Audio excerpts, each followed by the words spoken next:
Kung ginawa niyo lang ang trabaho niyo, hindi tayo aabot sa ganito. Kaso mga pakialamero kayo. Paanong hindi makikialam? Kayo ang pumapatay para gamitin ang mga dugo ng mga biktima nyo sa paghalo ng simento. Kahit ilang balding dugo pa yan, matitibag pa rin ang tulay dahil mas marami pa ang kinurakot nyo imbis na pambili ng mga materyales. At sino ka para pagsabihin ako ng ganyan? Maya-maya ikaw naman ang isusunod kong papatayin para malaman mo kung sinong kinalaban nyo. Mga demonyo kayo! Kayo ang dapat na mamatay! Hindi ang mga inosenteng bata at naninirahan dito sa isla! Ang titigas kasi ng mga ulo nyo. Kaya may kalagyan ng sino mang humadlang sa mga plano namin. Hoy! Layuan mo sila! Hindi nga ako nagkamali na may ginagawa kayong masama. Naging sunod-sunuran ako sa lahat ng utos mo. Pero ang pumatay di maaari ipagbawalang bahala. Kampung ka ng kadiliman. Kaya ang dapat sa'yo parusahan. Akala mo ba'y mapipigilan mo kami? Ito lang ang tanging paraan para makatikim kami ng sariwang dugo at laman ng tao. Hindi lang yun. Kumikita pa kami ng malaking halaga sa porsyento na ibinibigay sa amin ng mga kontraktor namin. Wala naman silang pakialam sa mga tao. Kahit mamatay o maghirap, basta magkapera lang sila. Kaya kung ako sa'yo, manahimik ka na lang at tapalan mo ng pera yung mga mata at bibig mo. Kung gusto mong hindi madamay sa mga pakialamero ito. Hindi ako magiging katulad nyo na walang awa. Hindi ko sisirain ang pagkatao at dignidad ko para lang sa pera na hindi ko pinaghirapan. Kaya pagbabayaran yung kasamaan yung to. Walang hiya ka! Ang braso ko! Hindi lang braso mong puputulin ko bilang kabayaran sa buhay ng mga taong pinatay nyo. Aray!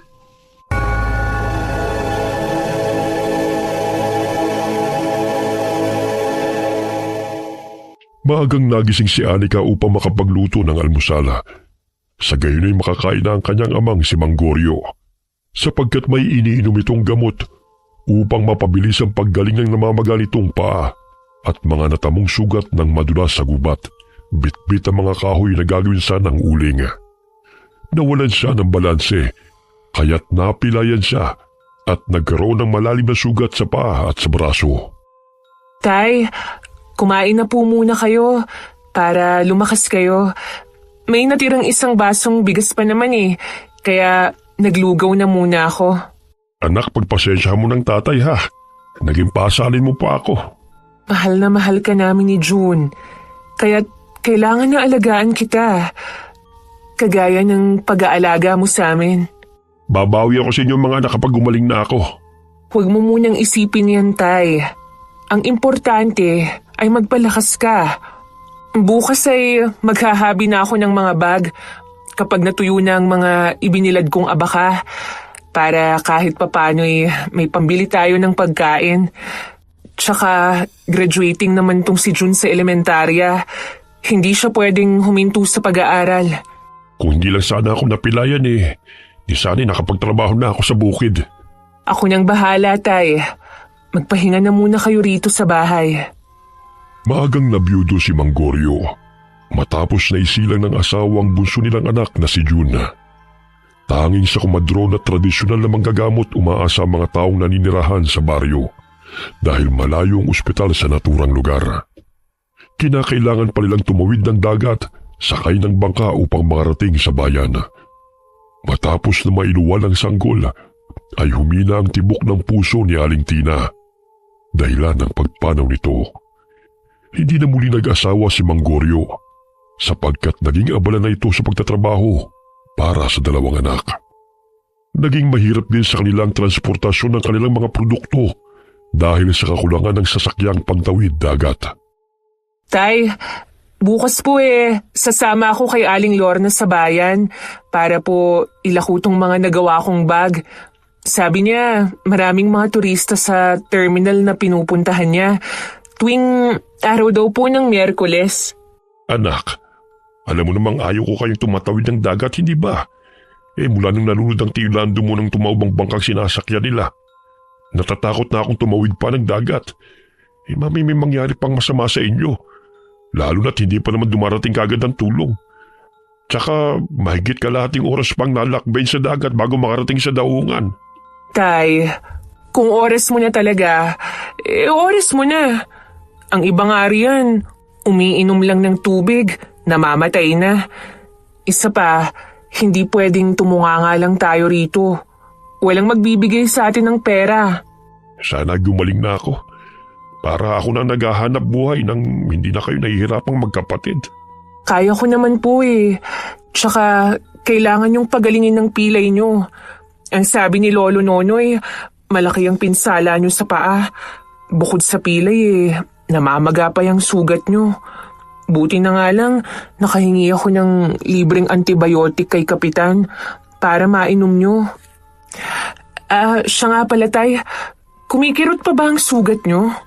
Di na masyado, anak. Mamaya maglaga ka ulit ang dahon ng bayabas para mabilis na maghilom ang sugat ko dahil yun ang pinanguhugas ko eh. Sige po. Sa edad na 18 ay tanging grade 6 ang natapos ni Anika dahil walang paaralan ng high school sa kanilang baryo. Wala rin silang sapat na pera upang makapagpatuloy siya sa pag-aaral, kaya tumutulong na lamang siya sa kanyang ama sa paghahanap buhay. Ngunit hindi pa rin siya nawawalan ng pag-asa na makapag-aaral pa siyang muli. Sana naman maisipan ng gobyerno na makapagtayo ng tulay mula rito sa isla para naman hindi na tayo mahirapan pa. Yan din ang nilalakad ni Mayor upang mapadali na ang ating paglalakbay. Sadyang napag-iwanan na kasi tayo eh. Tsaka ilang beses nang may nalunod dahil sa pagoda. Bigla-bigla na lang kasi lumalakas ang hangin. Nasang dahilan ng pagtaob ng mga bangka.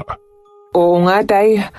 Para naman may chance ang makapag-aral ang mga kabataan dito sa baryo. Ni wala pang ang nakatapos ng high school dito eh. Uunahin pa ba ang pag-aaral kaysa pambili ng makakain? Ni hindi nga tayo maabutan ng tulong ng gobyerno dito eh. Imbis na tulungan ng mga katulad natin mga nasa lilayan ng lipunan, binubulsa nila ang mga pera na hindi naman dapat sa kanila mapunta. May klinika nga rito sa baryo natin, pero minsan lamang kung bumisita ang doktor. Kulang sa gamot at kasangkapan pang medisina. Nagsusumikap po ako na makapag-aral muli, Tay. Magtatrabaho muna ako sa ngayon. Dahil wala naman sa edad ang pag-aaral eh. Oh, nandiyan na si Lorna. Baka alis na kayo. Tay, inihanda ko na po ang mga kakailanganin nyo rito. Mamayang tanghali, uuwi rin naman si Jun eh. Anak, mag-iingat ka ha. Huwag na po kayong mag-alala, Tay. Kaya ko po ang sarili ko. Tsaka kasama ko naman si Aling Lorna. Tiwala lang, Tay. Sana nga maubos ang mga bag na gawa ko. Umalik siya sa noo ng ama bago lumabas ng bahay. Humugot ng malalim na buntong hininga si Mang Goryo habang tinatanaw ang papalis na anak. Gustuhin ko mang makapagtapos kayo ng pag-aaral mga anak. Ngunit sadyang mapagbiro talaga ang tadhana. Ito pa nangyari sa akin. Hirap pa akong makatayo dahil nabali pa ang buto ko sa paa.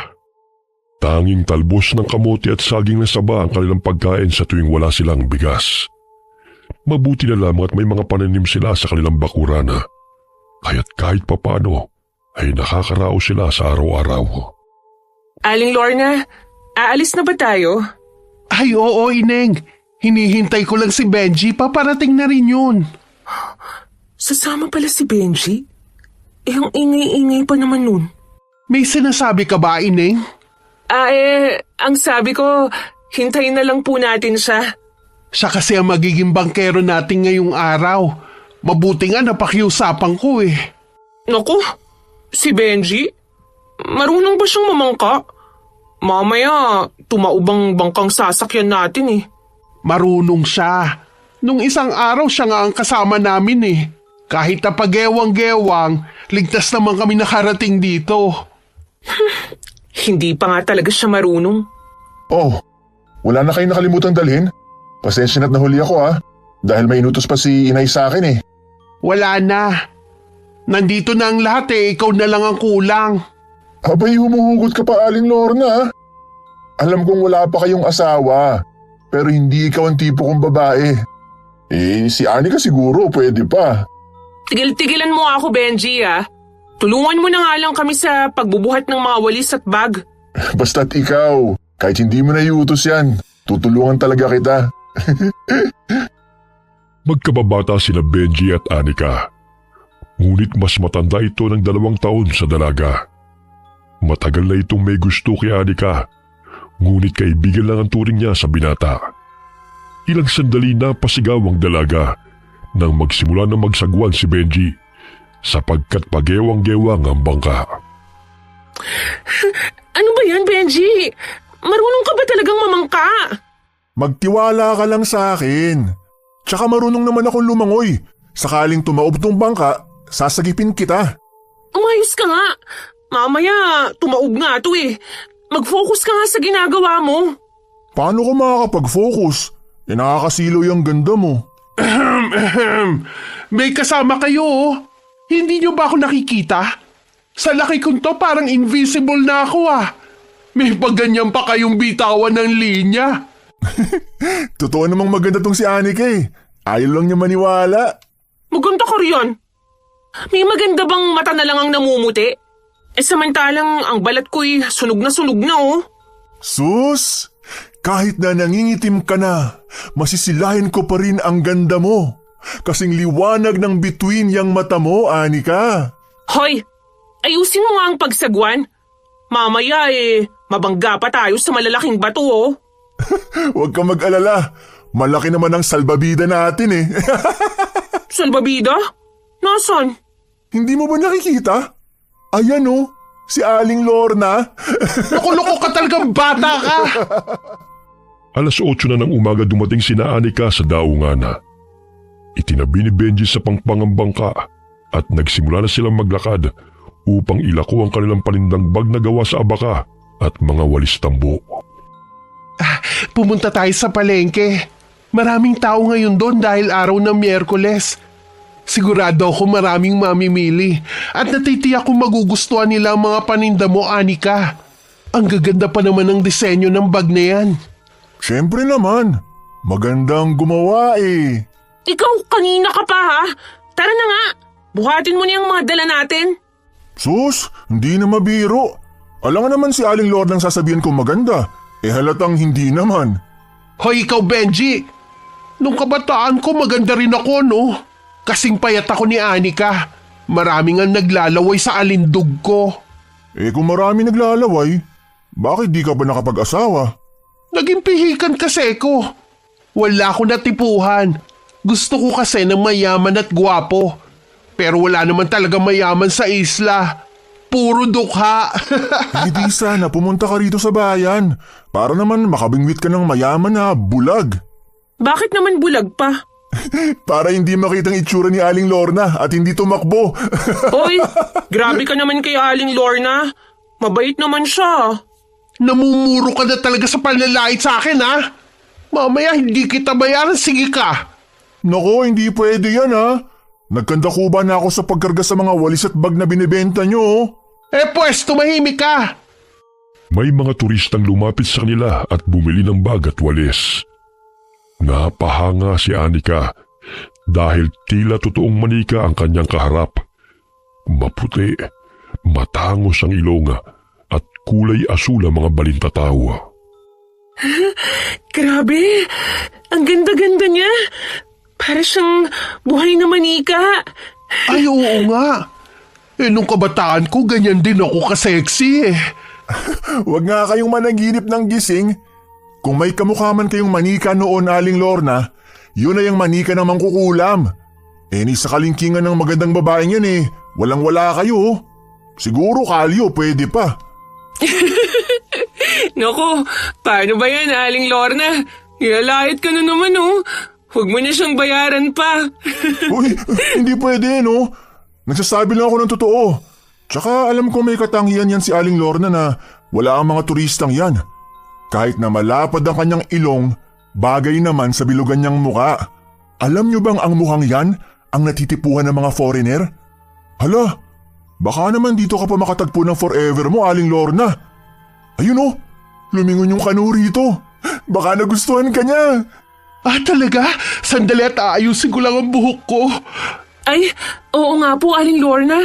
Papalapit siya rito. Nasa na siya? Ay, dumiretso. Hindi pala ikaw ang pakay niya, kundi ang babaeng yun. Ay, sayang. Pero baka meron ka pang makikilala. Ang daming turista rito, oh. Masaya silang nag-uusap at kinikilig pa si Aling Lorna sa pambobola ni Benji. Ilang sandali pa'y narinig nila ang usapan ng mga tindera na magpapatuyo ng tulay mula sa pantalan patungo sa isla na tinitirhan nila. Upang makasiguro sa narinig, ay nakisali si Aling Lorna sa usapan ng mga tindera. Mabuti naman kung magpapatayo ng tulay ang gobyerno patungo sa isla. Hindi na ako mahihirapan na magsagwan. Ang bigat-bigat pa naman ni Aling Lorna. Ay, salamat naman kung ganun. Hindi na tayo mahihirapan pa sa pagtatawid ng ating produkto. Tsaka makakapag-aral na ako sa high school. Magpapatayo pa lang. Ni isang semento nga, wala pa eh. Libre naman ng mangarap ah. Panira ka talaga palagi. Nahinto ang kanilang bangayan nang may bumili sa kanila. 2 bag na lamang natira sa 8 bag na dala niya. Labis ang saya ni Anika dahil marami-rami ang kanyang kinita sa araw na yun. Hanggang sa mapansin ng isang turista ang kakaibang kwintas na suot ni Benji. Pasensya na po sir. Hindi ko po ito pinagbibili. Bigay pa kasi ito ni Lolo Nonoy sa akin eh. Ay, oo nga no. Ngayon ko lang napansin. Lumiliwanag sa tuwing natatamaan ng sikat ng araw ang kulay pula na bato.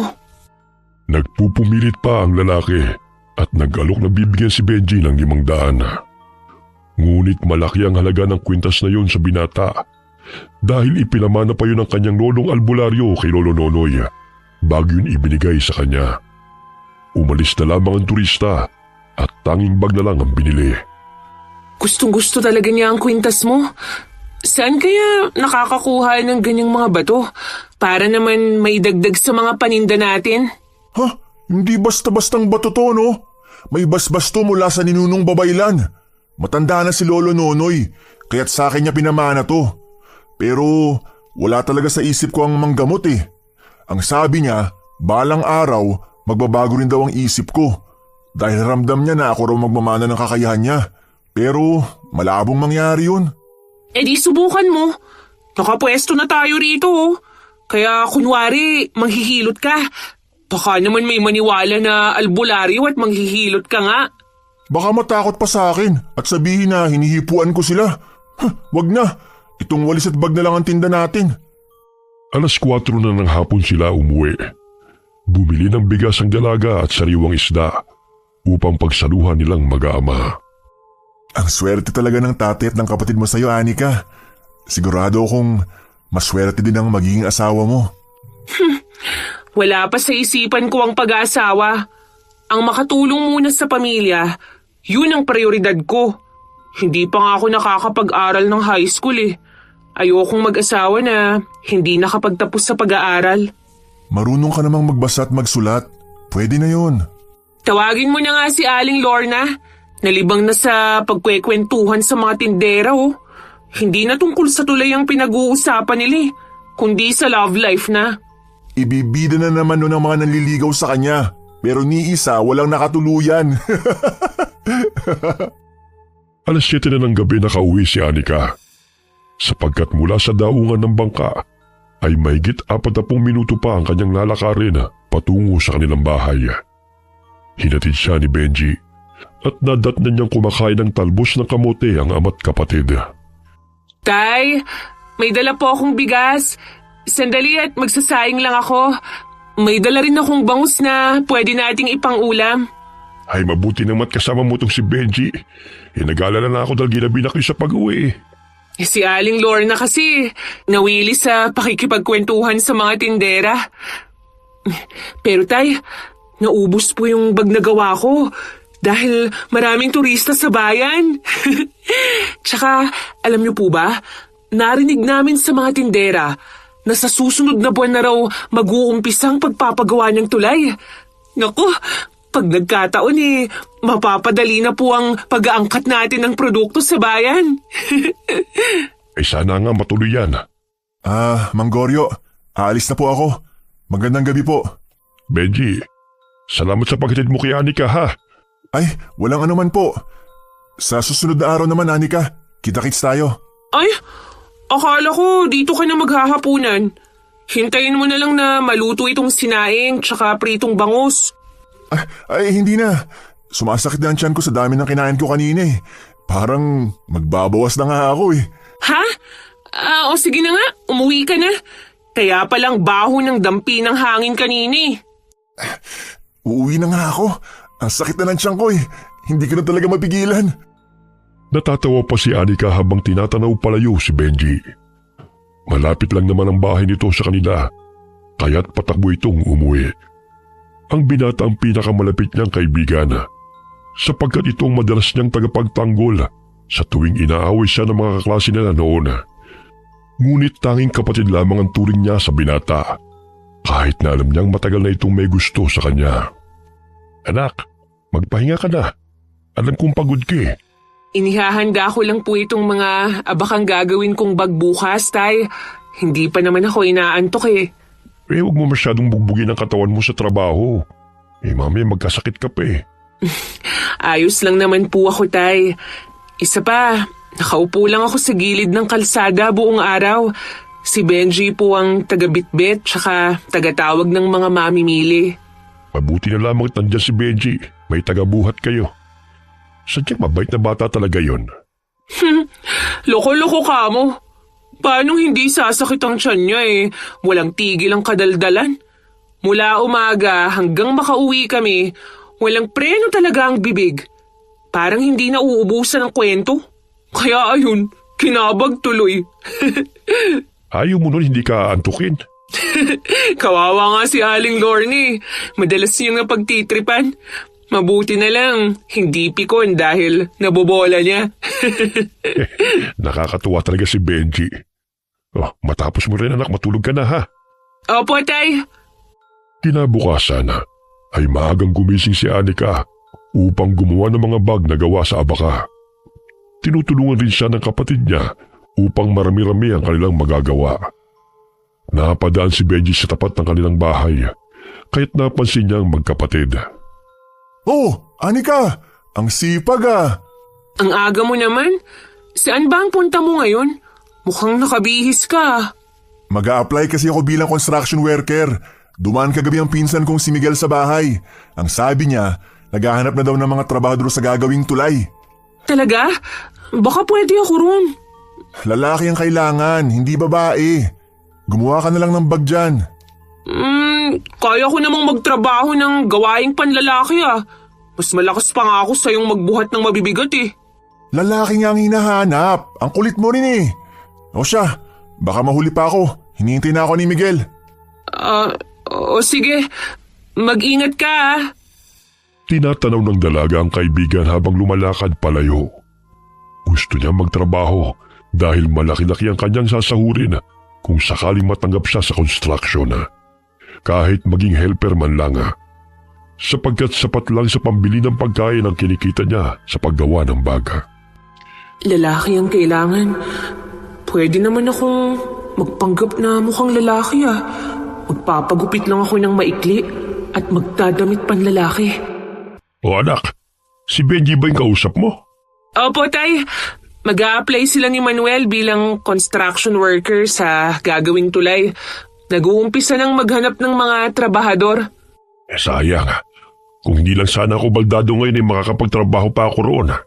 Huwag kang mag-alala, Tay. Gagawa ko ng paraan para matustusan ang pangangailangan natin. Kinahapunan, nakita ni Anika si Benji sa daan, kaya't dali-dali niyang pinuntahan ito upang tanungin kung nangangailangan pa ng mga trabahador.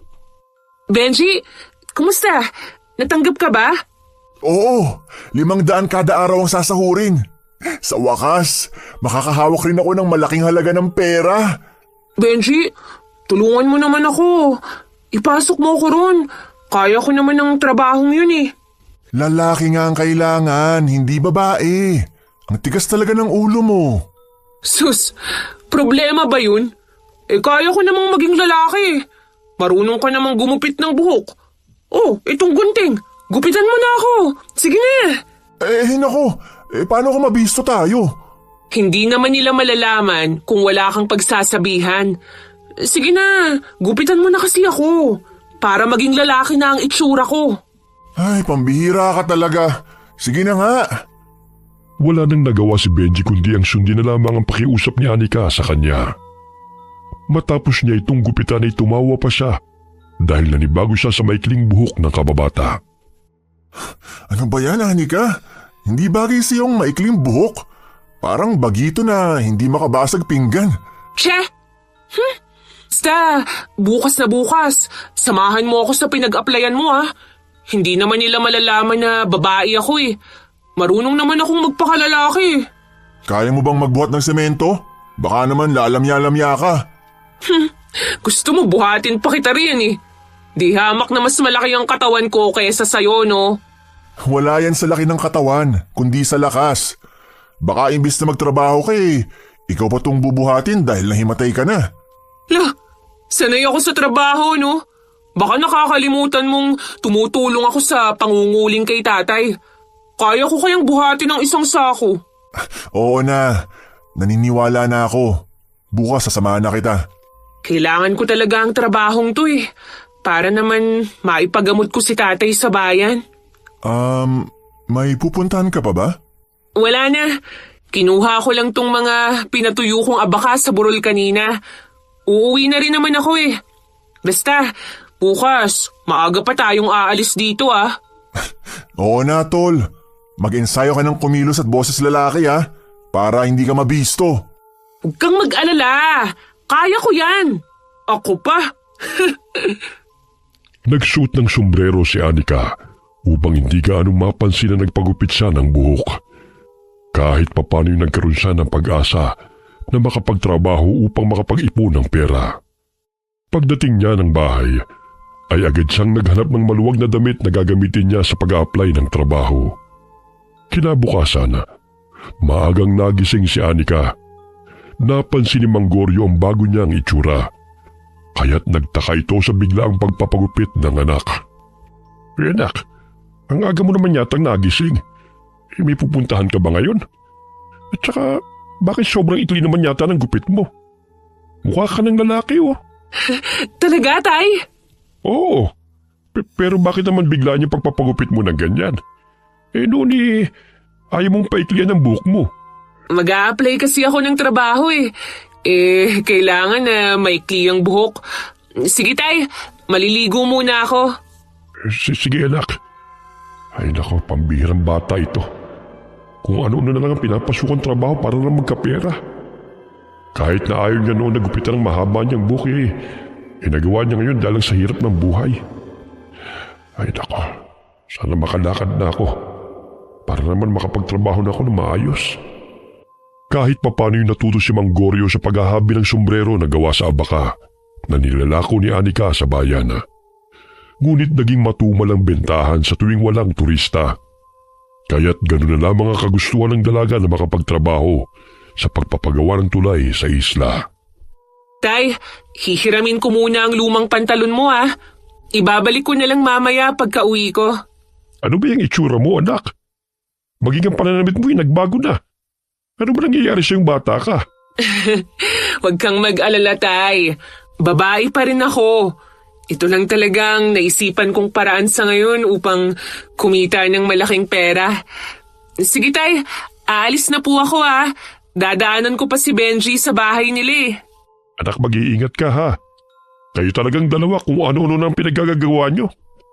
Napapailing na lamang si Manggoryo sa inakalang nagbago na ang pananaw ng anak sa kanyang kasarian. Kaya't naging pusong lalaki na ito dahil sa madalas na pagsama kay Benji.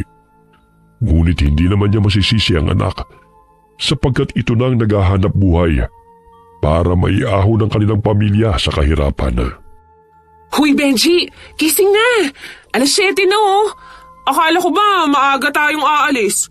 Mamaya maunahan pa ako ng iba Inaantok pa ako Bumangon ka na! Nangako ka sa akin na sasamahan mo ko ngayon.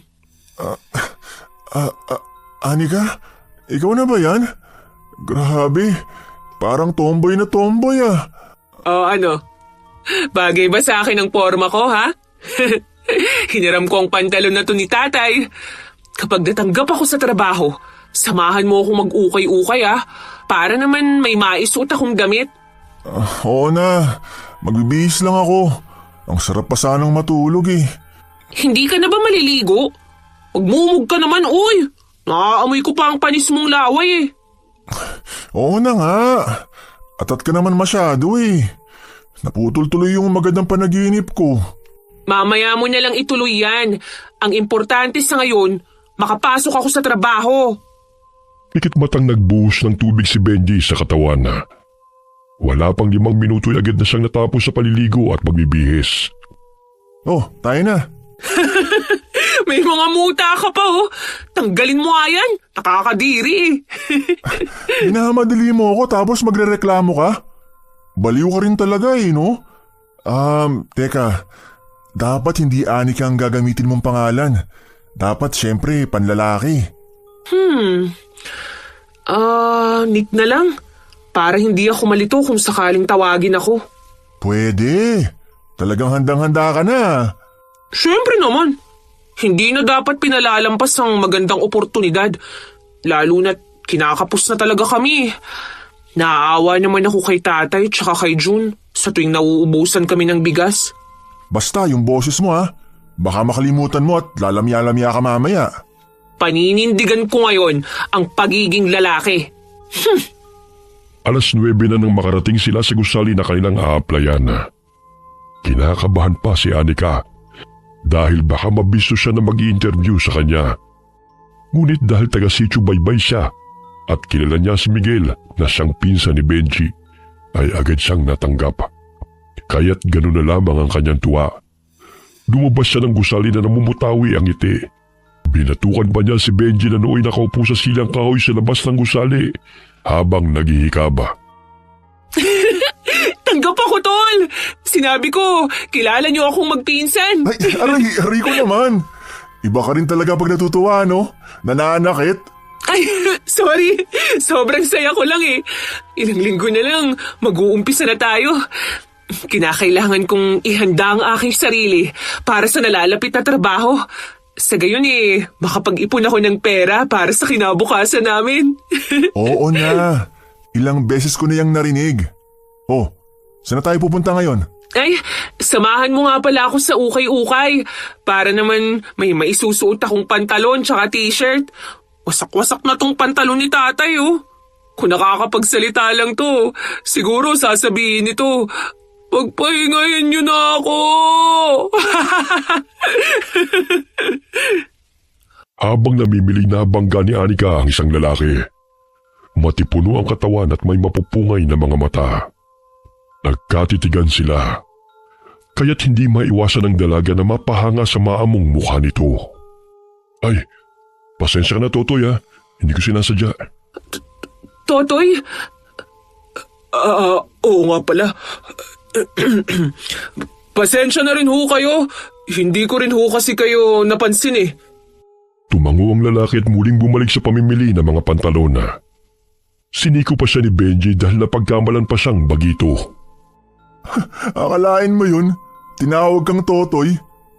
Oh, napapaniwala mo na mga tao na lalaki ka talaga. Tumahimik ka nga riyan. Mamaya may makarinig pa sa atin eh. Kumakati talaga ang bibig mo kung hindi magsasalita. Hindi ka ba tapos sa pamimili ng pantalon? Mahigit 1 oras ka nang naghahanap Sandali na lang to.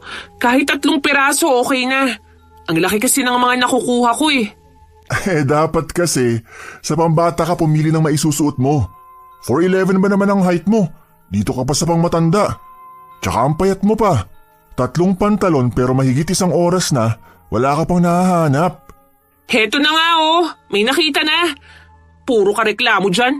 Hindi mo naman ako tinutulungan. Pang 5 pwesto na tong pinuntahan natin. Nakakapagod maghanap. Matapos na makabili, umuwi na rin silang dalawa. Ngunit hindi naalis sa isipan ni Anika ang binata na kanyang nakabangga.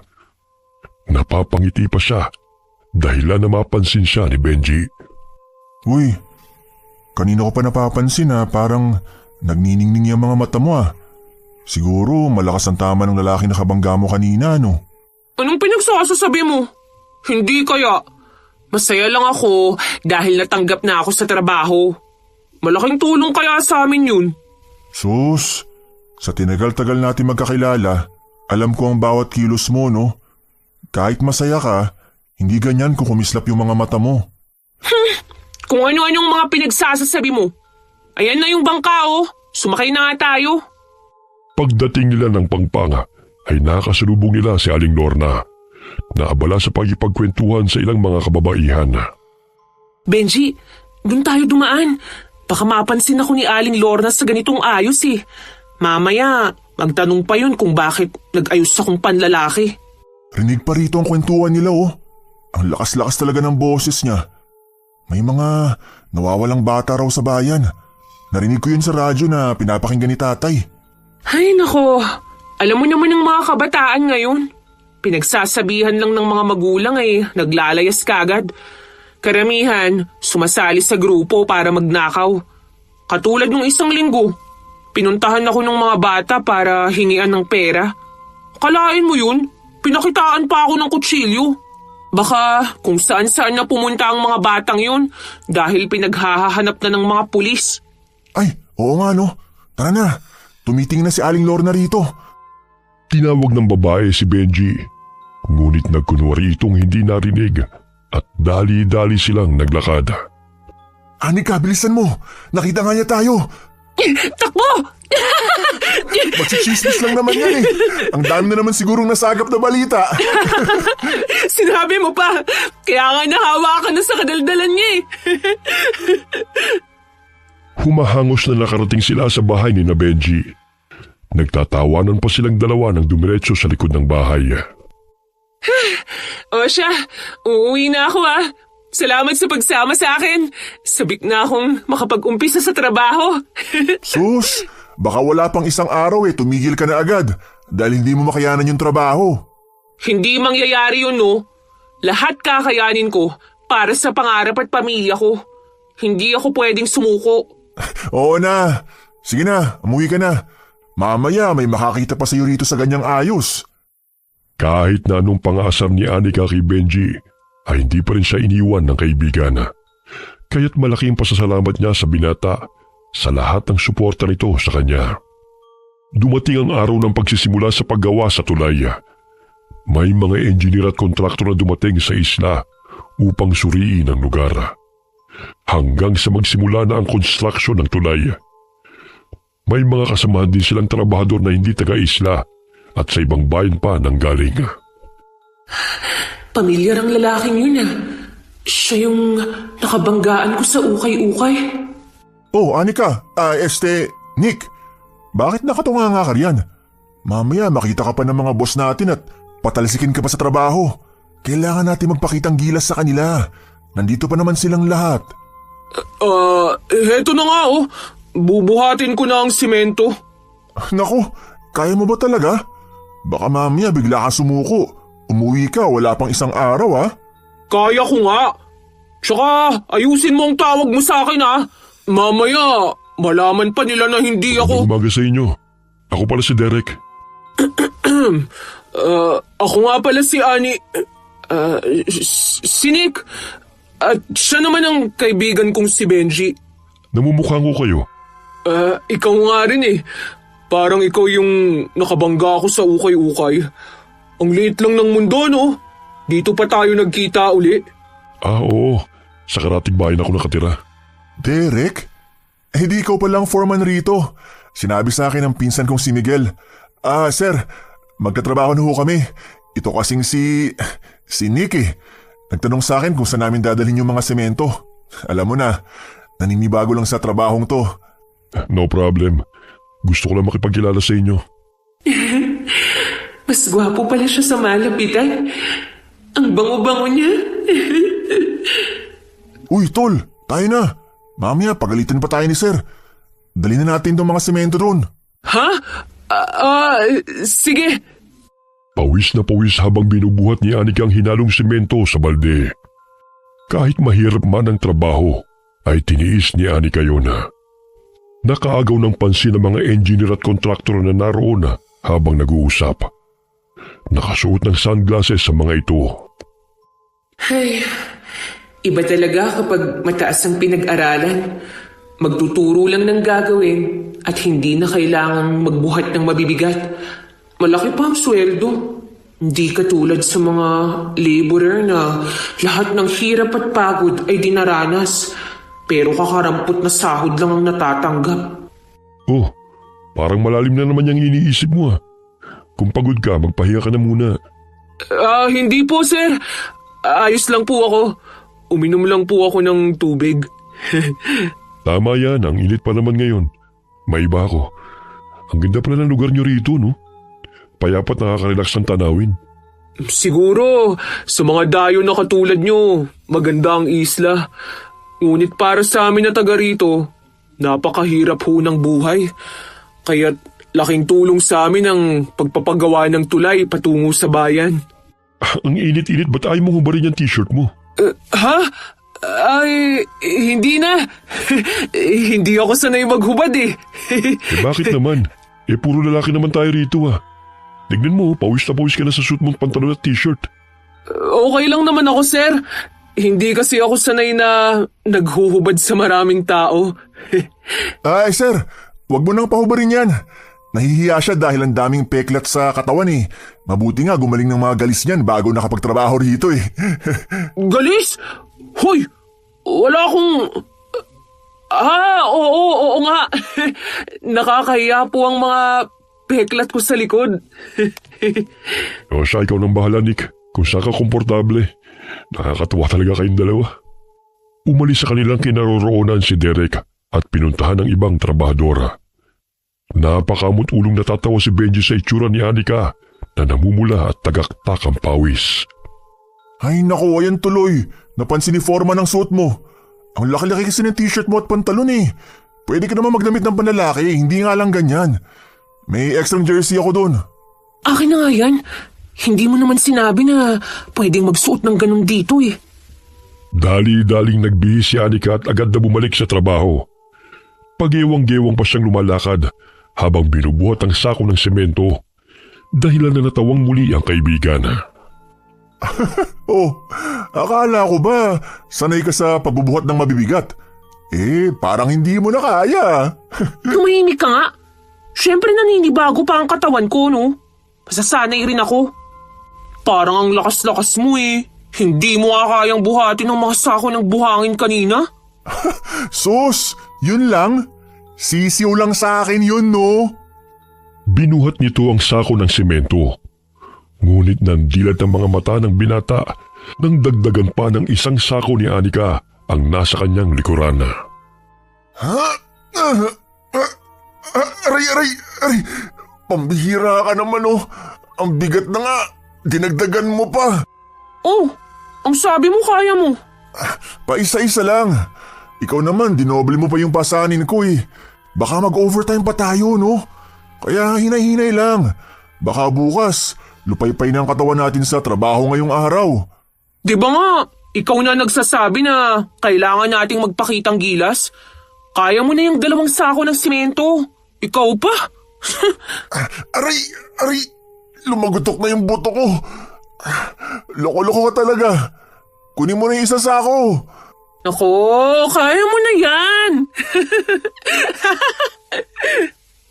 Tumunog ang bela, hudyat ng kanilang pananghalian.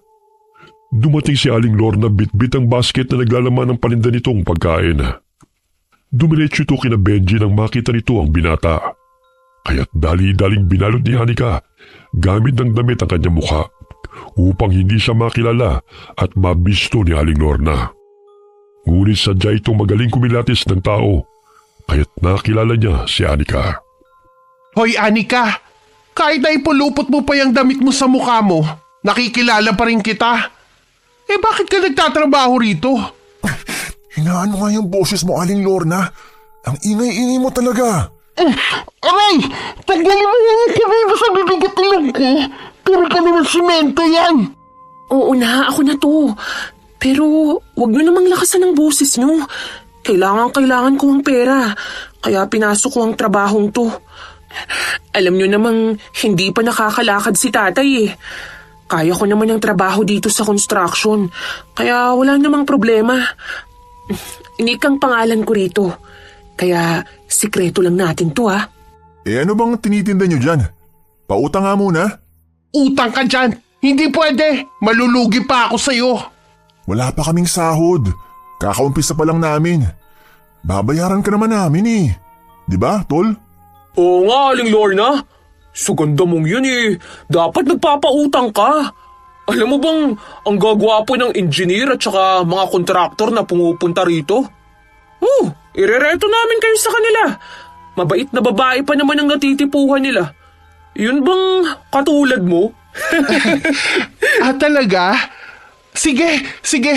O siya, sa katapusan nyo na lang ako bayaran.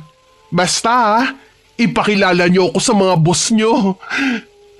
Tumangutango ang dalawa at nagsimula ng mananghalian. Kumikending pa si Aling Lorna habang naglalakad patungo sa kinaroroonan ng ibang mga trabahador. Hanggang magkabanggaan sila ng forma na si Derek. Nabitiwan ito ang basket kaya't dinampot niya ito. Gayon din ang pagkataranta ng lalaki nang damputin ang basket. Nahawakan ito ang kamay ni Lorna kaya't namula ito habang nakatitig kay Derek. Nakita mo ba yun, Anika? Mukhang magkaka-love life na si Aling Lorna. Mukhang silang tinadhana para sa isa't isa. Ay, sayang. Ang cute pa naman ni Sir. Kung magugustuhan naman ni Foreman si Aling Lorna, pagbigyan mo na. Nandito naman ako para sa'yo. Tsaka malilibre pa tayo ng pagkain. Sakali na ilakad natin si Foreman sa kanya. Oo na nga. Tingnan mo. Kilig na kilig si Aling Lorna. Ipagkakalat na naman niya yan sa mga amiga niya. Yung slow motion nila ni Foreman. Pustahan tayo. Natatawa po si Benji habang pinagmamasdan ng reaksyon ni Aling Lorna. Pangiti-ngiti pa ito habang hinahawi ang buhok na nakatakip sa kanyang pisngi. Napapangiti na rin si Derek sa itsura ng babae.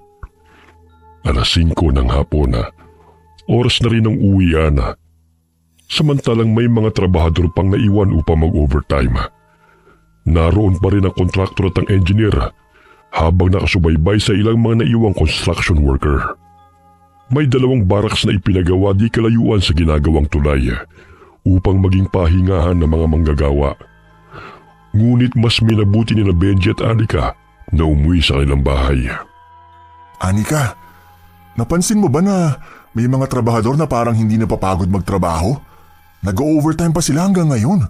Oo nga Tsaka hindi rin sila kumain ng pananghalian, kundi umiinom lang sila ng tubig sa sarili nilang sisidlan. Maging si Foreman Derek, nagtataka nga rin sa kanila Mga kilalang tauhan nyo ng engineer at kontraktor. Ilan sa atin dinagdag lang. Parang mga robot na hindi napapagod. Samantalang ako, ang sakit ng mga kalamnan ko. Mamaya nga, magpapapahid ako ng liniment kay June. Ano, kaya mo pa? Baka bukas hindi ka na pumasok ha? Kakayanin, kahit mahirap. Walang susuko, hanggang sa makapag-ipon. Bumalik sina Benji at Anika sa construction site. Naiwan ni Benji ang bag kung saan naroon ang kanyang kwintas. Sinita sila ng engineer nang bumalik sila roon dahil maging ang kasama nilang foreman ay pinagpahinga na nito sa barracks. Dali-dali nilang kinuha ang bag at agad nang umalis. Napakasuplado naman yung engineer na yun. Bakit naman pinagbabawalan tayo na pumunta ron? Ano bang meron? Alam mo kanina, may napansin akong sisidlan na tanging mga tauhan lamang niya ang dapat na kumuha. Para bang may kakaiba silang ginagawa. Maging sina Derek ay hindi makalapit kung hindi niya pinag-uutos. Yung engineer Rene na yun, napaka-stricto no? Napahinto sa paglalakad ng dalawa nang tawagin sila ni Derek upang tumagay. Ayaw pa sana nila, ngunit lumapit ito sa kanila at nagpumilit. Sige na, halina kayo. Minsan lang naman to tsaka pampalakas lang ng katawan at pantanggal ang pagod. Si Benji na lang. Hindi talaga ako umiinom Kailan ka pa matututo? Sige na nga. Basta, konti lang Mamaya pagalitan pa ako ni tatay. Ayaw pa naman nun na tumatagay ako. Baka masanay ako at maging lasinggero. Masaya silang nagiinuman hanggang sa may napansin si Benji na mga sakong binubuhat mula sa bangka. Batid niyang hindi na mga semento yun, kaya't nagtanong siya kay Derek. Sir, bakit hindi pa sila nagpapahinga? Kanina ko pa napapansin na parang walang kapaguran ng grupong yun, oh. Tsaka hindi rin nakikipagkwentuhan sa atin. Hayaan mo na sila. Gawin na lang natin ang trabaho natin. Maging ako'y pinagbabawalan na makisali sa kanila eh. Sandali lang at naiihi ako. Oh, saan ka pupunta? Diyan ka na lang sa puno oh. Bakit lalayo ka pa? Ha? Basta doon na lang ako banda. Baka pumanghi pa rito eh. Sus, ayaw mo lang makita kung malaki o maliit yung kargada mo eh. Hayaan mo na siya, sir. Talagang may sariling mundo yung kaibigan ko. Hindi pa kasi nakaranas na magkaroon ng nobya yan eh. Kaya sobrang mahiyain. Pang-aagaw ni Benji sa atensyon ni Derek. Kaya't nagkaroon ng pagkakataon si Anika na makatakbo palayo sa barracks upang makaihi. Ay naku, ang hirap palang panindigan ng pagiging lalaki.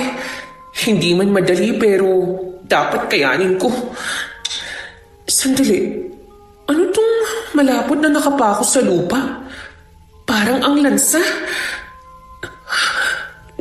Dugo kaya to? Matapos niyang makaihi ay nanatili siya sa damuhan. Napansin niya ang mga taong may buhat ng sako at balde na bumubuhos sa pundasyon ng tulay.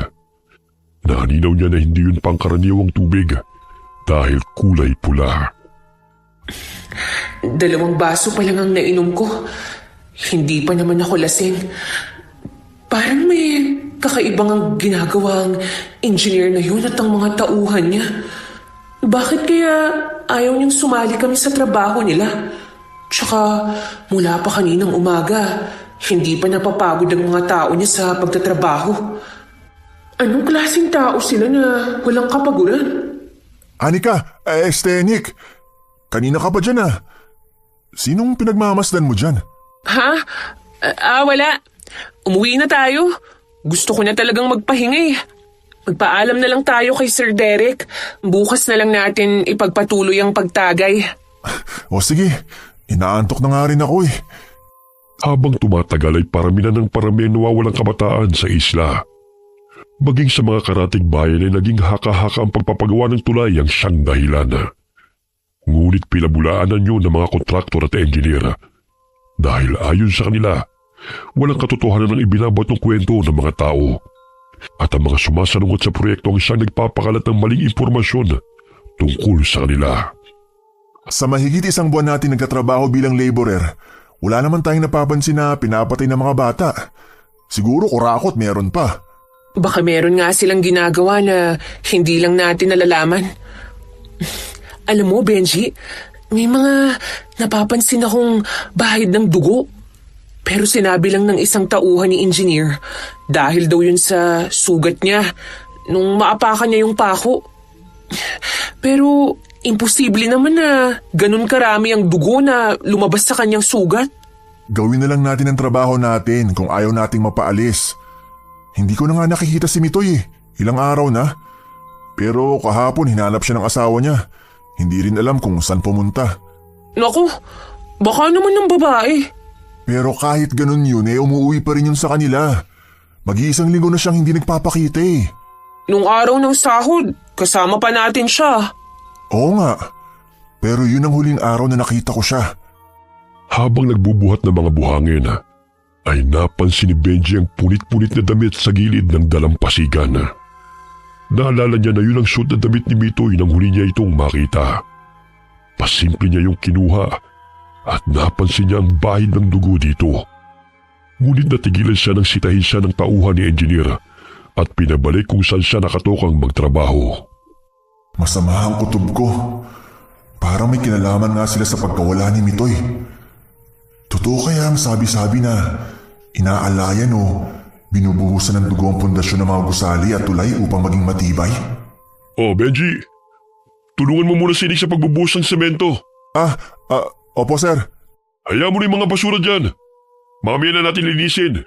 Pakalat-kalat po kasi. Napalingon pa si Benji sa kinaroroonan ng kanilang foreman sa pag-akalang may kinalaman din ito tungkol sa mga patak ng dugo na nakita niya. Oh, bakit parang tahimik ka yata? Naninibago naman ako sa'yo Akala ko ba kukunin mo ang mga buhangin dun? Tulungan ko na raw muna kayo para madaling matapos ang pagbubuhos. Nick, may sasabihin ako sa'yo mamaya Oh, bakit mamaya pa? Kung pwede namang ngayon. Mamaya na nga.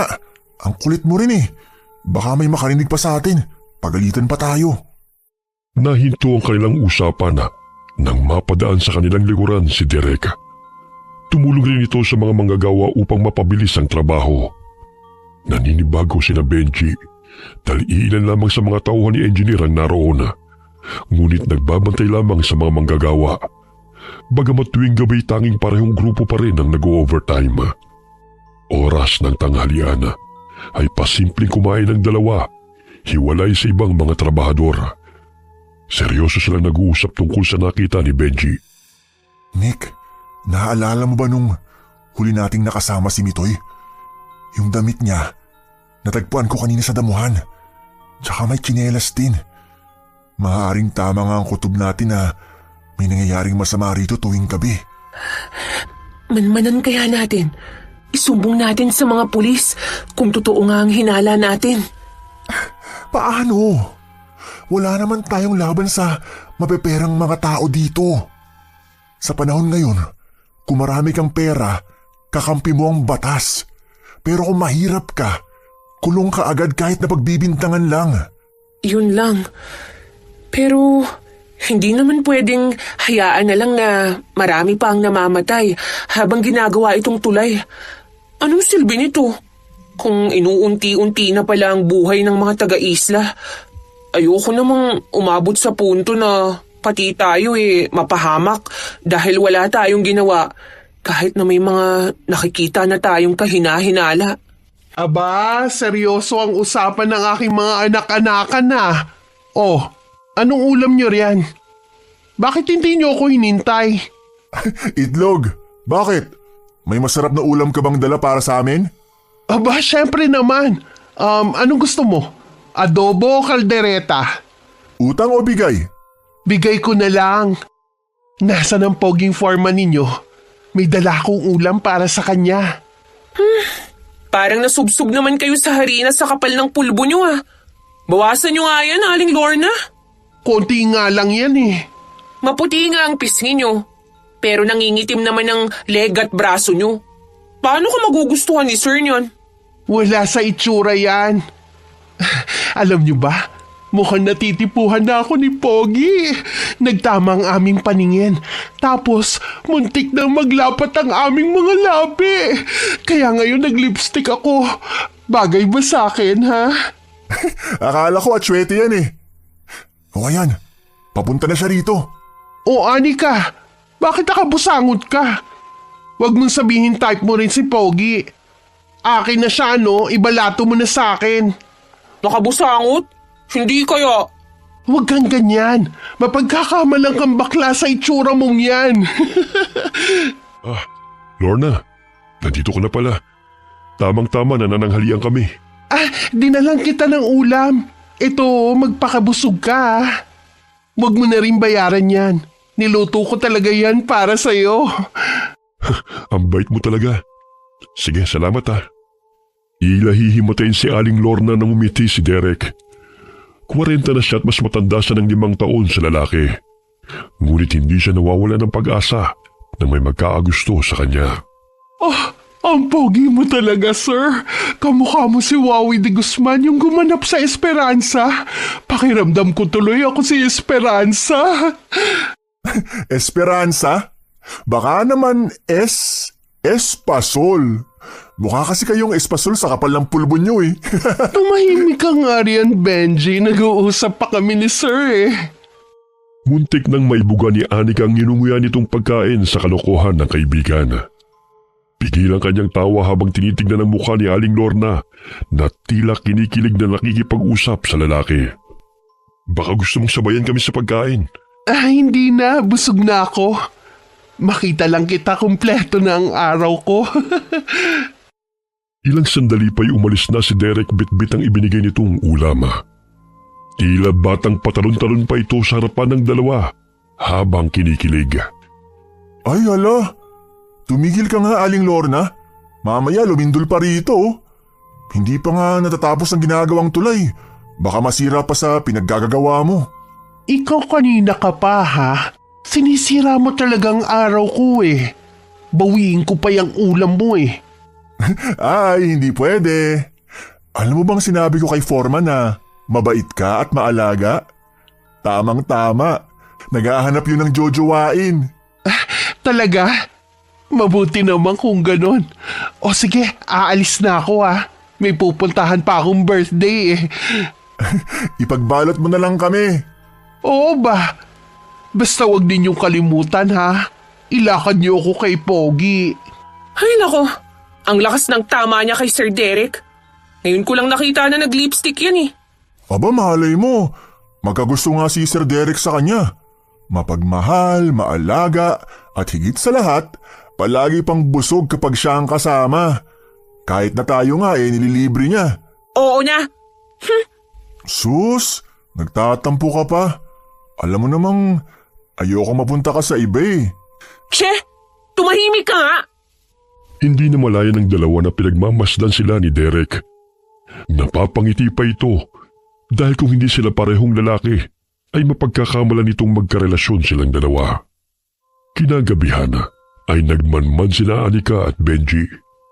Bagamat mahigpit na pinagbili ng kanilang engineer, nang mga tauhan lamang nito ang siyang magtatrabaho tuwing gabi at walang sino man ang maaaring makalapit sa kanila upang walang madisgrasya. Anika, sa palagay mo ba, alam ni Sir Derek na may masamang nangyayari dito? Kaya nga aalamin natin, di ba? Doon tayo banda sa mayayabong na damuhan. Walang makakakita sa atin doon. Ayun oh, may bangka na naman. 10:00 na ng gabi. Pero bakit kailangan pa nilang mamangka papunta rito sa isla? May mga dala silang sako. Tingnan mo, dinilaan pa ng lalaki yung braso niya. Hindi ako nagkakamali. Dugo nga yun, Benji. Oo, ayun. May lumabas pang ulo sa sako. Sigurado akong taong nasa loob nun. Pero bakit nila ginagawa yun? Hindi lang dugo ang pinubuhos nila. Pati katawan, isinasama nilang inililibing sa pundasyon ng tulay. Alam mo bang naikwento na dati yan ni Lolo sa amin? Akala ko nga, katang-isip lamang. Totoo palang inililibing nilang bangkay ng tao sa paggawa ng malalaking gusali at mga tulay para gawing alay. Sa gayon ay tumibay at para proteksyonan ng kalikasan. Pero kung substandard naman ang paggawa, kahit na ilang dugo pa yan at katawan ng tao ang ilibing, masisira pa rin naman. Tingnan mo, sinipsip ni engineer niya ang dugo mula sa putol na kamay. Hindi kaya mga aswang sila? Benji, ang bato sa kwintas mo, parang lumiliwanag. Takpan mo, baka makita nila tayo rito. Umalis na muna tayo. Mag-isip tayo ng paraan para matigil ang kahibangan ng mga walang hiyang mga taong yan. Mga asal hayop o aswang man sila, wala silang karapatan na pumatay. Lalo na sa mga naninirahan dito sa isla. Paano natin mapapaniwala ang mga taga-isla na mga aswang sila? Baka gamitin lang nila ang pera nila para baliktarin tayo. Hihingi tayo ng tulong kina Kapitan. Dahan-dahang naglakad ang dalawa nang biglang may humarang sa kanilang harapan. Muntik nang mapasigaw si Anika nang biglang takpan ni Benji ang kanyang bibig. Oh, bakit nandito ba kayo? Anong oras na? Nainitan kasi kami sir. Kaya naisipan naming maligo sa dagat. Alam nyo na, malinsangan ang panahon kaya masarap magpalamig. Tapatin nyo nga ako. Sino bang bakla sa inyong dalawa? Bakla? Naku, wala ho ah. Lalaking lalaki ho kami, sir. Nahalata ko na kasi kayo eh. Ang lambing nyo minsan. Minsan naman parang aso't pusa nag-aaway. Ganyan lang talaga kaming magkaibigan. Di ba, Tol? Ay sige sir, alis na po kami. Nawala na po ako ng ganang maligo sa dagat. Bigla na lang akong gininaw. Ang lamig ng ihip ng hangin. Tayo na, Nick. Nanginginig na ako sa lamig. Sandali, may gusto ba kayong sabihing dalawa? Po? Wala po. Kanina ko pa nadidinig ang bulungan niyo eh. At may nadidinig akong boses ng babae. Namamaos kasi ako, sir. Kaya siguro nag-iiba ang boses ko. Halika, doon tayo mag-usap. Baka may makarinig at makakita sa atin dito. Kinakabahan sina Benji at Anika na sumunod kay Derek sa pag-aakalang nahuli sila nito. Tanging sila lamang ang naroon at malayo sa mga pamamahay. Nagkubli sila sa likod ng puno at muling nag-usap. May napapansin din ba kayo rito? Ilang beses na rin ako nagmamanman eh. Kakaibang kinikilos ng mga tauhan ni Engineer. Ano ho bang napapansin nyo, sir? Unang beses ko makatrabaho si Engineer Rene. Pero parang may tinatago siyang kaduda-duda eh. Maraming bawal pagsapit ng gabi. At tanging sila lamang ang dapat na magtrabaho. Nakita ko siya kagabi na may iniinom. Hindi alak o tubig eh, kundi sariwang dugo. Ganon din yung mga tauhan niya. Ibig sabihin, hindi ka nila kakampi? Kagaya niyo, tauhan niya lang din ako. Tagasunod ng mga utos niya. Ipaparating! Magtago tayo! Mahigpit na hinawakan ni Benji ang nakuha nitong bakal kung sakali na sugurin sila nito. Nandilat ang kanilang mga mata nang maninag na tila ba'y mukhang mababangis na mga aso ang wangis ng mga tauhan ni Engineer. Namumula ang mga mata na handang pumatay. Naamoy ko may nagtatago rito. Halughugin niyo ang paligid. Utos ni Victor na kanang kamay ni Engineer. Hindi sila makapaniwala na aswang ang mga kasamahan nilang nagtatrabaho sa construction site. Biglang napasigaw si Anika nang may humablot sa kanya. Bakit andito pa kayo? Hindi ba sinabi kong pumasok na kayo sa barracks? Nagpapahangin lang kami. Masama ba, Engineer? Nagpapahangin o nagmamanman? Ilang beses kong sinabi na ayokong sinusuway ang patakaran ko. Akala niyo ba hindi ko alam na kayo na pa kayo nakatingin sa amin? Maliligo sana kami sa dagat. Wala kaming alam sa pinagsasabi nyo. Umahimik ka, sinungaling! Inutusan ng aswang na Engineer ang mga tauhan nito na dalhin sa ilalim ng ginagawang tulay ang dalawa habang si Derek ay pinaiwan niya. Hoy! Taong kuyukot ang muka! Bitawan mo kami! Anong gagawin niyo sa amin, ha? Ilalagay sa mixer kasama ng semento. Gusto niyo matulad kay Mito yan sa dalawa pang trabahador ng pakilamero, ha? Pwes, magiging haligi kayo ng tulay na ito. Mga walang iya kayo! Pakawalan niyo kami! Naubos na ba ang pera na para sa materyales? Kaya pati tao magiging sangkap niyo sa paggawa ng tulay? Kayo pala pumatay kay Mitoy. Hindi na kayo naawa sa isang dosenang anak nun? Isusumbong ko kayo sa mga boss na kontraktor kapag nakatakas kami rito. Unggong, wala silang pakialam sa mga dukhang kagaya nyo. Dahil ang importante sa kanila ay limpak-limpak na salapi.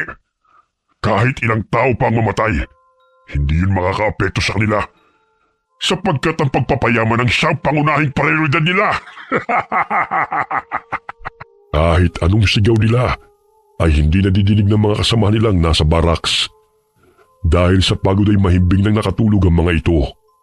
Dagdagan pa ng napakaingay na mixer ng semento kung saan inihahalo ang dugo at katawan ng mga pinapatay ng mga aswang. Mga wala kayong puso! Mga animal! Aray! Aray! Nasasaktan ako! Ano ba? Babae ka? Bitawan mo siya! Isa kang duwag kung pati babae sasaktan mo! Abay nag-anyong lalaki ka pa, ha? Akalain mo, pinasok mo pa ang trabahong ito. O bakit?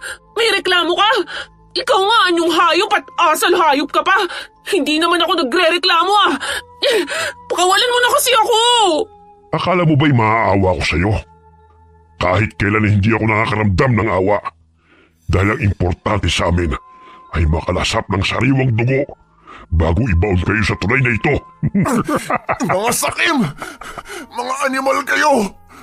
Pinagkatiwalaan kayo ng mga tao. Pero ito lang ang gagawin nyo. Siguro yung mga kontraktor, mga aswang din katulad nyo. Mas masahol pa sila kaysa sa aming mga aswang. Kami, mga dugot laman ang aming kinukuha. Sila, mga pinaghihirapan yung mga tao na kahit na isang sentimo ay gusto nilang angkinin dahil wala silang pakialam kahit gumapang man kayo sa hirap. Mga ganit di mga politiko na akala nyo'y nagmamalasakit sa inyo. Ngunit ang totoo ay sila rin ang nagpapahirap sa inyo. Ginawa itong tulay na ito upang may makuha silang porsyento. Siyempre, nakikinabang din kami. Nagkaroon ng pagkakataon si Benji na madampot ang bakal na kanyang nabitiwan. Kaya't hinambalos niya yun sa aswang na humahawak sa kanya. Sinipa rin niya ang aswang na nasa kanyang harapan, kaya't pumasok yun sa mixer ng semento. Anika, halika na! Tumakas na tayo rito! Saan kayo pupunta? Tatakas kayo't hayaan niyo mamatay itong si Derek? Hoy, engineer! Hindi ka lang mukhang pera! Demonyo ka pa! Bitawan mo si Sir Derek! Dahil ikaw ang nababagay na isemento! Tumakas na kayo, Benji! Hayaan niyo na ako rito! Benji, tingnan mo! Ang bato sa kwintas mo! Parang lumiliwanag na naman! Tila ba'y kusang gumagalaw-galaw ang katawan ni Benji upang sugurin ang mga kalaban. Animoy sumasayaw siya habang nakikipaglaban sa mga aswang. Yun ay dahil sa tulong ng batong mutya ng rambutan. Anong nangyayari sa kanya? Parang nawawala na siya sa kanyang sarili. Sige, Benji! Sugurin mo sila! Para makita nila ang hinahanap nila! Anong tinutungangan niyo riyan? Patayin yung loko-lokong lalaki yan. Mapupurnada pa mga plano natin dahil sa mga pakialamerong to. Kumuha ng 2x2 si Anika at hinambalos yun si engineer na aswang. Kaya't nabitiwan ito si Derek na nooy may saksak sa tagiliran ng manlaban ito. Ha? Babae ka, Nick? Mamaya ako na po ipaliliwanag sa inyo, sir. Focus muna sa mga kalaban! Akala niyo ba'y makakatakas kayo rito, ha? Pues nagkakamali kayo. Dahil sisimutin kong dugo niyo bago kayo ilibing. Ikaw nga ang dapat na ilibing at paikutin hanggang sa magsawa ka! Aray! Aray! Bitiwan mong pa ako, animal ka! Ang payat mo pero ang lakas mo! Tutulungan ko kayo. Hindi pwede makatakas sa mga walang hiyang aswang na yan. Perwisyo sila sa mga tao. Humingi ng tulong si Anika sa mga manggagawa na naroon sa baraks. Ganun na lamang ang pagkagulat ng mga ito nang makita ang duguan na si Derek. Kailangan kong makatakas dito. Mga walang hiya! Tatakas ka pa talaga, ha? Bumalik ka rito! Dahil susunod kitang ipasok sa mixer ng semento, katulad ng mga tauhan mo! Nakita ng mga manggagawa na dumaan ng engineer na aswang sa baraks, kaya't sinundan nila ito upang tugisin. May mga kasamahan pa siya tumatakas! Kailangan sila mahuli bago pa sila makapanakit sa mga taga-isla! Nag-aalala ako kay na Tatay at June. Baka saktan sila ng mga aswang na yun. Sige na, hayaan niyo na ako rito. Kaya ko ng sarili ko. Malit na sugat lang naman itong natamo ko eh. Nandito naman po si Mang Ben. Hahabulin lang po namin ang mga nakatakas sa mga aswang. Tumango bilang tugon si Derek at kumaripas ng takbo sina Anika at Benji. Sa tulong ng mutya na tangan ng binata, ay itinuturo nito kung saan ang direksyon ng kalabang aswang. Kanya-kanya kuha ng maaaring gawing sandata ang mga manggagawa upang tugisin ang aswang. Napadaan sila sa bahay ni Aling Lorna. Bumagsak pa ang bubong nito dahil tumalon doon ang isang aswang. Mabuti na lamang sa bandang sala yun, kaya't hindi siya nasaktan. Ay, ano ba yan? Ano nangyayari? Katapusan na ba ng mundo? Aling Lorna, pakiusap. Puntahan niyo si Sir Derek. May sugat po siya. Hinahabol namin ngayon ng mga aswang. Aswang? Sinaktan nila si Pogi. Sige, pupuntahan ko siya kaagad. Bakit may mga aswang? Saan naman nanggaling ang mga yun? Mamaya ko na ipaliliwanag. Basta puntahan niyo na siya. Natatarantang tinungo nito ang baraks habang tinatanaw ang mga manggagawang humahabol sa mga sinasabing aswang. Parang itinutulak ang mga paa ko banda dun. Ito na siguro ang sinasabi ni Lolo Nonoy na bisa ng mutya ng bato ng rambutan na binigay niya sa akin. Mga kasama, ayun ang engineer na aswang! Benji, mag-ingat ka. Ang lakas talaga ng loob mong kalabanin ako, payatot ka. Saan ba nanggagaling ang katapangan mo? Ayoko lang naman na magpatuloy kayo sa kahangalan nyo. Habang kayo nagpapakasaya sa dugot laman ng mga tao, marami nagdudusang pamilya. Talagang wala kayong pakialam sa mga nararamdaman ng iba. Basta't maisagawa lang ninyo ang kagustuhan nyo. Sisiguruhin kong lahat ay mananagot sa pangingialam nyo to. Papatayin ko kayo. Kagaya ng ginawa ko sa mga kasamahan ninyo. Kayo ang dapat na managot. Dahil labag sa karapatan pa ang taong ginawa nyo. Nayayamot na tinatanaw ni Anika ang kalaban, kaya't dumampot siya ng bato at inihagis yun sa nagsasalitang aswang. Sinong bumoto sa akin? Aray, sakit ang ilong ko. Ang dami mo pang sinasabi. Ang dapat sa'yo, patahimikin. Hiniling namin na magkaroon ng tulay sa isla patungo sa bayan. Ngunit kung ang kapalit nun ay maraming buhay ng tao, mas gugustuhin ko pang magtiis na sumakay sa bangka. Ginagamit niyo ang kahinaan ng mga tao para lang makapanlamang. Buwisit na tomboy ka! Hindi siya tomboy! Ang ganda-ganda kaya ng mahal ko! Sinugod ng aswang si Benji, ngunit matulin siyang nakailag. Dahilan na napasubsob ito sa damuhan. Nagkaroon ng pagkakataon si Anika na hampasin ng tubo ang ulo nito. Ngunit tila hindi man lamang ito natinag kahit nasugatan na. Grabe! Ang tibay ng bungo mo ah! Pero hindi ako titigil hanggat hindi ko nababasag ang ulo mo! Akala niyo talaga basta-basta niyo lang ako mapapatay? Kahit anong gawin niyo, hindi niyo ako matatalo. May lahi ka bang immortal? Kung hindi ka man namin mapapatay, ihahalo ka na rin namin sa semento para mas tumibay ang tulay na gawa nyo. May ribulto mo pang isang magaling at mapanlinlang na engineer. Muli itong tumayo at hinila ang paa ni Anika, dahilan na mabuwal ito sa kanyang kinatatayuan. Patuloy na inahambalos ng dalaga ang ulo nito, ngunit tila ba'y hindi ito nakakaramdam ng sakit. Bitawan mo siya! Tigas-tigas ng bungo mo ah! Eto gusto nyo! Leg ko! Hindi ka mamamatay sa paghahampas. Sigurado ako na mamamatay ka kung puputulin ko yung ulo mo. May nakuhang palakol si Benji mula sa labas ng bahay na kanilang nadaanan. Kaya't paulit-ulit niyang tinaga ang leg ng engineer na aswang hanggang sa maputol niya ito. Gumulong-gulong pa sa lupa ang ulo nito na nooy kumukurap-kurap pa ang mga mata. Benji, tingnan mo oh! Hindi pa siya namamatay! Lumalakad pa ang katawan niya! Anong klaseng aswang kaya sila? Natatakot ako na baka balikan nila tayo! Hindi natin hayaan na makatakas ang mga aswang na yan. Ngayong alam na ng mga taon tukol sa kanila, malalabanan na natin sila dahil marami na tayo. Benji! Papalapit ang katawan niya rito! Wala kang kapaguro na aswang ka ha? Wala ka na nga ulo, mananakit ka pa! Gamit ang palakol ay tinabas ni Benji ang mga binti nito hanggang sa lumuhod ito sa lupa. Muli niyang inundayan ng saksak ang katawan ng aswang hanggang sa tuluyan na itong nangisaya at tumigil na sa paggalaw. Ay, napaka-energetic nilang uri ng mga aswang. Ay naku, paano na tayo nito? Wala na tayong trabaho bukas. Lalo na't alam na ni Sir Derek na babae ako. Huwag mo na munang isipin yan. Kailangan pa nating hanapin ng mga aswang na tauhan nitong engineer na to. Ayun si Namang Filimon. May nahuli sila. Tara, puntahan natin. Aray! Tama na yung tanda. Para mabubutas ang tiyan ko sa ginagawa mo.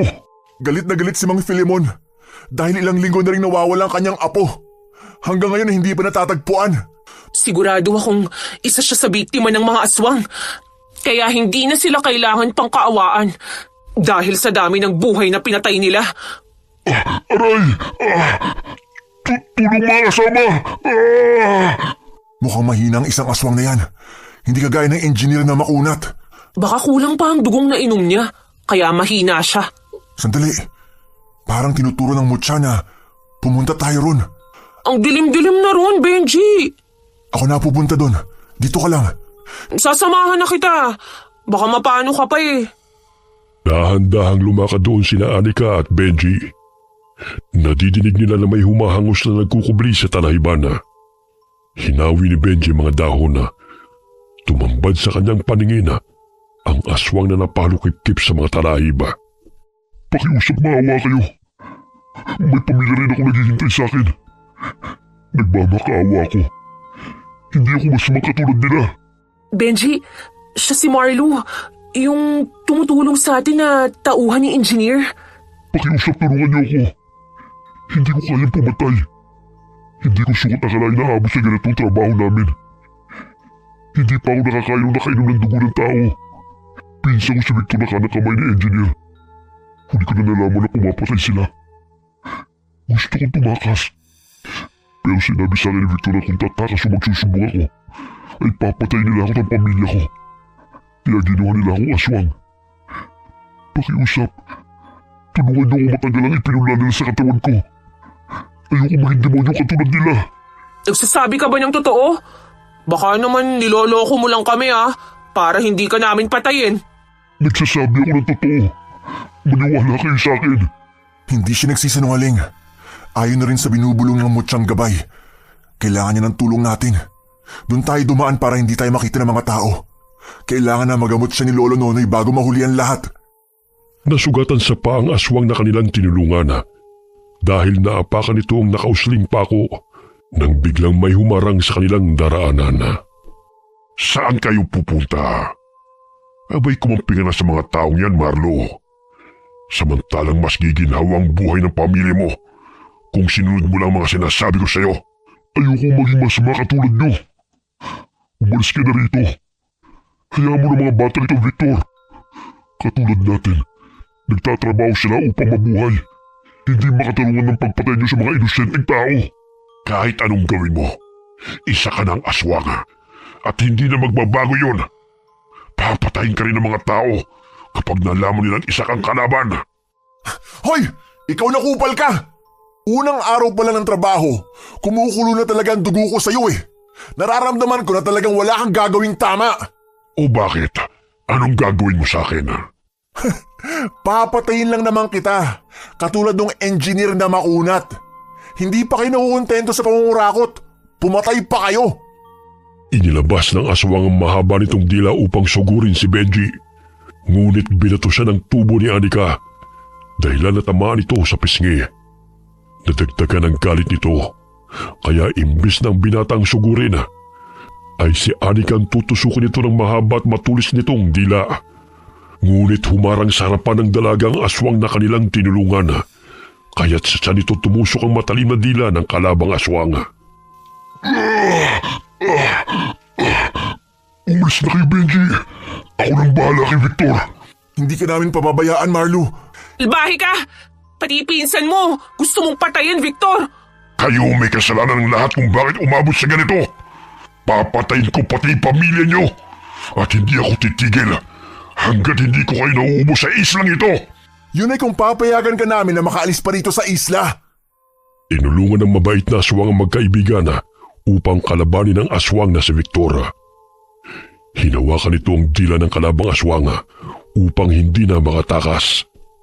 Benji, hatawin mo na siya ng palakol habang hinihila ni Marlo ang dila niya. Eto na nga oh. Makunat rin to. Katulad ng engineer. Tuloy mo lang hanggang sa maputol ang katawan niya. Tumigil ka, payatot! Nandidilat pa ang mga mata ng kalabang aswang dahil mahigpit na hinihila ng kapwa nito aswang ang kanyang dila habang paulit-ulit na binabaw ng matalim na palakol sa kanyang binti. Kahit naputo na ang kanyang paa, ay maangas pa rin itong nakakalakad sa pamamagitan ng tuhod nito. Pambihirang aswang sila! Hindi basta-bastang namamatay! Nakakalakad ka pa. Tingnan ko lang kung kaya mo pang gagawin ko sa'yo. Pinutol ni Benji ang kanyang braso, ngunit nagagawa pa rin itong gumalaw. Naanimoy manikang pinutol ang paa at mga kamay. Hanggang sa tuloy niya ng pinutol ang ulo ng aswang, dahilan na bumagsak ang katawan nito sa lupa. Kailangan talagang chop-chopin pa siya para mamatay. Ang hirap nilang matalo. Tara na, dalhin natin siya kay Lolo Nonoy. Salamat. Pero baka magalit ang mga kababayan nyo kapag nakita nilang tinutulungan nyo ako. Tinulungan mo rin naman kami Kaya tayo na, bago pa may makakita sa atin dito. Bubuhatin na lang kita sa likod ko para hindi ka na mahirapan. Mukhang malalim yung sugat mo eh. Kinuha ni Anika ang palakol na hawak ni Benji at nakiramdam sila sa paligid habang tinutungo nila ang bahay ni Lolo. Nagising ang matandang manggagamot dahil sa sunod-sunod na katok sa pintuan. Pagbukas niya'y nakita niya sina Benji kasamang dugo ang lalaki, kaya't dali-dali niya itong tinulungan na pumasok sa kubo. Lolo, pakiusap po. Gamutin niyo po siya. Ginawa siyang aswang ng mga kasamahan niya. Iniligtas rin po niya ako mula sa mga kalabang aswang. Meron po siyang sugat sa tiyan, Lolo. Ginamot ni Lolo ang aswang na tumulong sa dalawa. Sinabi rin ng matanda na maaagapan pa ang pagiging aswang nito dahil hindi pa naman lubusang lumaki ang sisiw na ipinunla sa kanyang katawan. Pinakain siya ng tinadtad na bawang at luya ni Lolo hanggang sa magsuka siya. Ilang sandali humilab ang tiyan niya at nailabas niya ang malapot na likido na may kasamang mabalahibong bilog na kasing laki ng hulen. Sinabi ng matanda na mabuti na lamang at hindi pa dumarating ang 22 araw upang maging ganap siyang aswang. Baho! Parang imburnal! Yan na palang itsura ng pinupunla ng mga aswang. Hayaan na muna natin siyang makapagpahinga. Ginagamot na naman ni Lolo ang mga sugat niya eh. Mga walang hiya talaga ang mga kasamahan niya. Lalo na yung Victor na yon. Pati pinsan niya, hindi pinalampas sa kawalang hiyaan niya. Ay, si Sir Derek, kailangan din niyang magamot. Nasugatan din siya eh. Nando naman si Aling Lorne. Natitiyak kung hindi niya yun pababayaan. Benji, maraming salamat sa lahat ng tulong mo sa akin ha. Sa pagliligtas mo sa akin at hindi pag-iwan sa oras ng kagipitan. Siyempre walang iwanan. Baby loves kita eh. Paano ba yan? Maghahanap na naman tayo ng trabaho bukas. Dahil natitiyak ko na mahihinto ang construction ng tulay. Ayos lang. Magtitinda na lang ulit ako ng mga bag sa bayan. Inaumagahan ay bumalik sila sa barracks. Nadaanan nila ang mga nag-uumpukang mga tao dahil nahuli ng mga taga-isla mga aswang. Pinuntahan nila si Derek upang kumustahin. Ganun na lamang ang tawa ng dalawa nang makita na tila batang paslit na inaalagaan ni Aling Lorna ang lalaki. O di ba sinabi ko na sa'yo na basta si Aling Lornang nandyan, alagang-alaga talaga siya. Oo nga eh. Oh, nandiyan na pala kayong dalawa. Kumusta na kayo? Ayos lang po sir. Aba, mukhang magkaka-love life na si Aling Lorna. Kinikilig pa ito habang nakaupo sa tabi ni Derek. Sinabi ni Anika sa foreman na nagawa niyang magpanggap bilang lalaki dahil sa kagustuhan na makapagtrabaho dahil sa hirap ng buhay. Isang buwan na nahinto ang pagpapagawa ng tulay dahil sa nangyari. Hindi naglaon ay bumalik ang pagpapagawa ng tulay at mabait ang pumalit na engineer. Hindi na muli nagtrabaho si Anika bilang construction worker, kundi kumuha siya ng pwesto sa bayan upang doon ilagay ang mga nagawa niyang iba't ibang produkto na gawa sa abaka na tinangkilik naman ng mga tao. Hanggang sa makapagpatuloy siya ng pag-aaral at tuluyan ng gumaling si Manggorio na kanyang ama. Mas naging malapit sila ni Benji hanggang sa sinagot niya ang binata bilang kasintahan. Samantalang sila Lorna at Derek naman ay nagkamabutihan. Bagamat hindi man pinagpala sa pisikal na kagandahan ng babae, ay may mabuti naman itong kalooban na siyang nagustuhan ni Derek sa kanya. Nagpatuloy ang pagpapagawa ng tulay at naging payapa ang isla. Wala nang napapabalita na may nawawalang mga bata at mga tao. Nakagagawan ng mga kontraktor at engineer na mga aswang. Wakas.